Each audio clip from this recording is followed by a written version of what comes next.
खबर आपको देंगे। सिंध काबीना ने पीपल्स हाउसिंग फॉर फ्लड इफेक्टीज के लिए नए बोर्ड ऑफ डायरेक्टर्स की मंजूरी दे दी है। बोर्ड ऑफ डायरेक्टर्स में 3 सरकारी और 4 गैर सरकारी मेंबरान शामिल किए गए हैं। आपको बताते चलें, अब्दुल समी केहर को बोर्ड ऑफ डायरेक्टर्स कारकुन बना दिया गया है। सेक्रेटरी महकमा जनरल एडमिनिस्ट्रेशन भी रुकन मुकर्रर किए गए हैं। साथ ही अपने नाज़रीन को ये बताते चलें कि 2 मेंबरान की तकर्री के बाद बोर्ड ऑफ डायरेक्टर्स की असर-ए-नौ तश्कील कर दी गई है। बोर्ड ऑफ डायरेक्टर्स में 3 सरकारी और 4 गैर सरकारी मेंबरान शामिल हैं। और ये खबर आपको बताएं कि चेयरमैन मनसूबाबंदी बोर्ड ऑफ डायरेक्टर्स के सरबराह होंगे।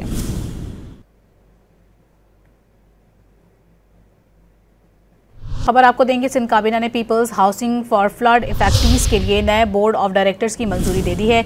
बोर्ड ऑफ डायरेक्टर्स में 3 सरकारी और 4 गैर सरकारी मेंबरान शामिल किए गए हैं। आपको बताते चलें, अब्दुल समी केहर को बोर्ड ऑफ डायरेक्टर्स कारकुन बना दिया गया है। सेक्रेटरी महकमा जनरल एडमिनिस्ट्रेशन भी रुकन मुकर्रर किए गए हैं। साथ ही अपने नाज़रीन को ये बताते चलें कि 2 मेंबरान की तकर्री के बाद बोर्ड ऑफ डायरेक्टर्स की असर-ए-नौ तश्कील कर दी गई है। बोर्ड ऑफ डायरेक्टर्स में 3 सरकारी और 4 गैर सरकारी मेंबरान शामिल हैं।